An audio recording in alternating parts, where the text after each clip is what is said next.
If you are scared or don't think you have what it takes to start a business, then you need to watch this video. This video is not going to be like my other videos. It's actually going to be the video that I think I needed a long time ago when I was consistently doubting myself that I was actually smart enough to create a business. I was lucky enough to have a few friends that ran their own business when I was a bit older, but all of them were in computer science. They were all engineers, and I was not a techie person at all. I didn't look at myself as revolutionary, as a leader. I didn't know how to build anything online. And because of that, I constantly believed that I was not smart enough or not cut out to be a business owner. I also constantly heard that to be a business owner, you were going to be burnt out. In fact, if you ever heard the quote, was that I quit my 9 to 5 to just work 24 hours a day. That was terrifying to me. I don't want to have my whole life revolving around the work that I put in. So for a long time, I dreamed of having financial freedom. I dreamed of being able to travel the world. I dreamed not having to ask someone for time off to be able to make my own money. But I had a lot of limiting beliefs surrounding that just stopped me from even trying. Though today, that mindset has completely changed. And I truly believe that people like me who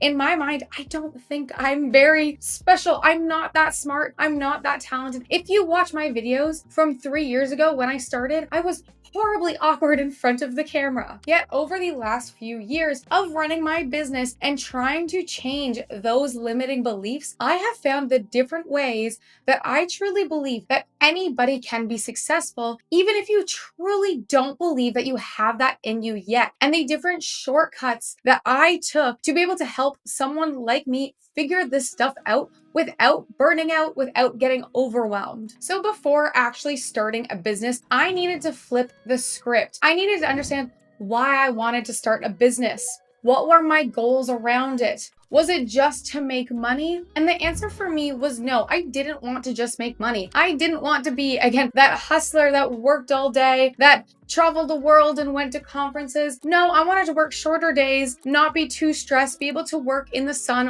when I wanted. So I had to build my business backwards from that. So while I had a whole bunch of friends that had their own businesses, they weren't really living the way that I wanted to. They were a lot more entrepreneurial, a lot more go-getter. They were okay working the hard hours. They were okay only really traveling for work versus that wasn't what I wanted. They were making a lot of money, but honestly, I didn't really need that much money. I worked backwards from how much I was working at my 9 to 5 and how much I would need to really beat that. So if I was making, say, 70K at my job, how could I make 70K at my own business to be able to leave that job? And that made it a little less overwhelming. It can be easy to follow whatever you heard on YouTube or whatever you heard your friend doing that's making people tons and tons of money. But you actually have to think about, will you enjoy the process and what type of life that brings you, and be completely honest with yourself. When I first started my first business actually making money online was doing pet portraits. But after a while, that burnt me out. Trying to lean over an iPad for 8+ hours a day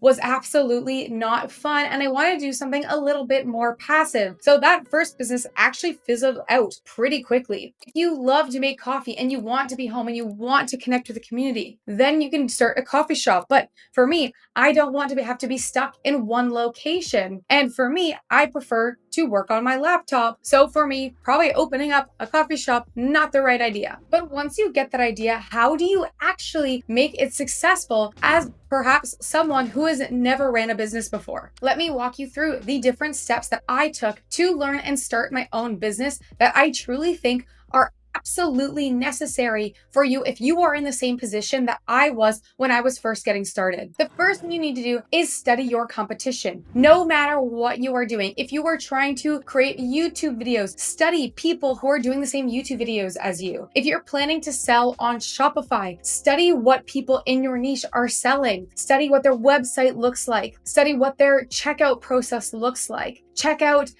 everything that they have to do, their social media. Because if you're not understanding what's making a brand successful in your niche or in the business that you're selling, it's going to be very hard for you to try to gain a competitive edge or to even match them at all. Number 2, start with free resources. Right now, we are in the age of AI and content creation. A lot of things that I have learned for my businesses about YouTube, about Etsy print on demand, about Shopify have all been through things I found for free on YouTube. Yes, you can invest in courses that help you break down things a little bit more and make things a little less confusing because you only have to listen to one person's opinion versus not a whole bunch. But that shouldn't be the difference between you starting and you not starting. Because again, every single business of mine, I actually started from free resources and then invested later on. AI now exists, which is a game changer. It can help you decide next steps, what you're missing. It can help you write copy. It can help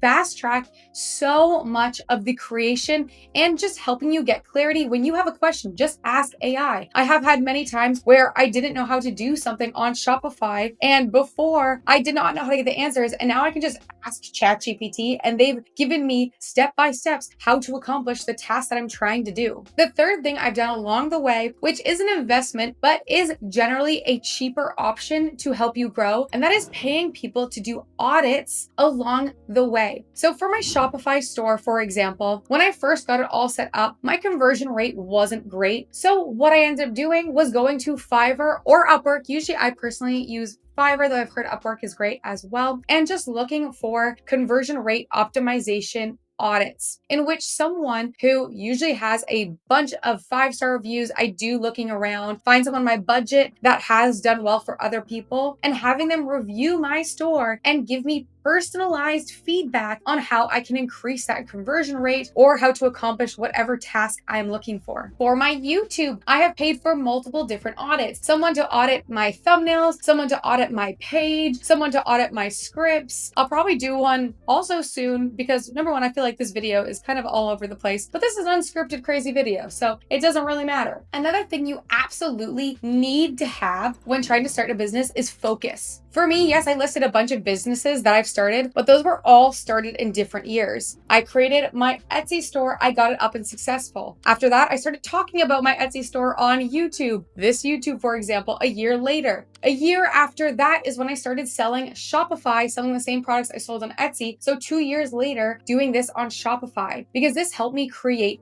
focus on what I was going to learn that day, what I was going to try to get going. And if you're constantly day by day changing your mind on what you want to sell, where you want to sell it, what business you want to do, it is going to be impossible for you to find success. I was listening to a podcast the other day, and I'm sorry, I forgot what one it was, but they said the most successful people and entrepreneurs are not the smartest, but the ones that can do one thing longer than anybody else. Because if you stick to one thing and you are consistently trying to make it work, eventually it will work as long as you are still putting in that effort every day to improve it, to learn, to try to grow it, versus again, if you are consistently switching and jumping ship, you are constantly giving up before you're able to actually make anything work. And this right here is one of my favorite graphs, and it is from Atomic Habits. So it's about habits, but is actually super relevant when it just comes to business and effort in general. And that is that we expect growth to be linear. The minute we put in time, we expect to get payoff. But a lot of the times when it comes to business, we have what is called the valley of disappointment, which is a long period where you might not have any results, but eventually you are going to see those results compound over time and your results will skyrocket. But majority of people give up on things before they're able to get out of this valley of disappointment. And then if you have the money and time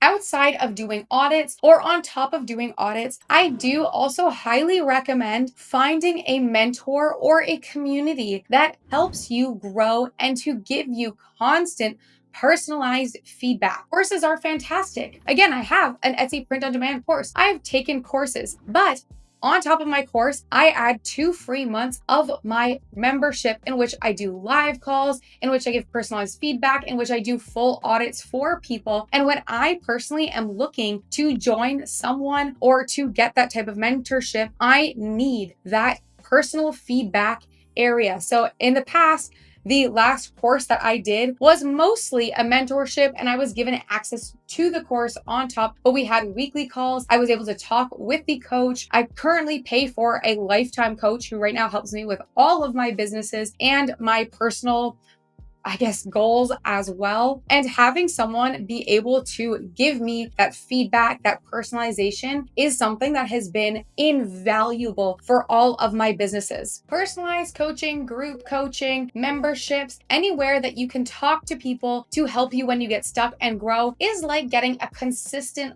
audit. So it is more expensive than paying for one-off audits, but if you have the money, I would still highly recommend looking into these because that has been, again, one of my greatest investments for all of my businesses. And now once you're making money, this is the part that might scare a lot of people and might be another barrier to starting, and that is the fear of being burnt out and losing all of your free time as a business owner. But this is the biggest tip that I have for you, and that is do not be scared to outsource. The minute I was making enough money, I hired a virtual assistant who has now worked for me for over 2 years, and she has been fantastic. She handles all my customer service. She handles double checking a lot of things. She helps me with tons of daily tasks so that I am able to focus on only growth items within the business versus all of the day-to-day tasks is managed by someone else. And I'm probably looking to hire somewhere in the next year. I also outsource all my YouTube editing because it's not something that I enjoy doing. It's not something that I'm good at, but it does help pay. At the beginning, I used to edit my own videos, but once you start making money, you can help yourself scale faster and buy back your time by outsourcing. And a lot of the times, by outsourcing with someone specific, they can often do a better job than you can do. I promise with all of these steps, you don't need to know everything to get started. You just need to have the want and the focus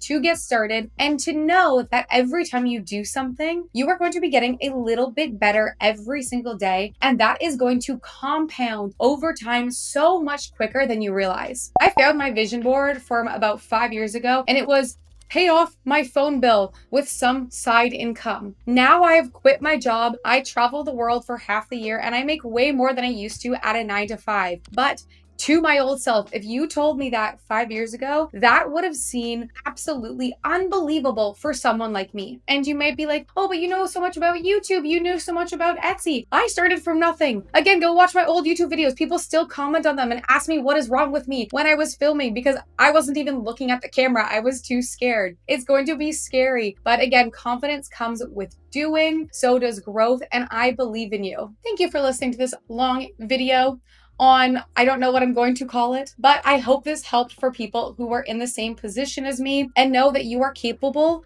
of so much more than you think if you truly want it. And if you want to learn more about my story and how I make around 400K per year on Etsy, I will link up that story and my tips up next.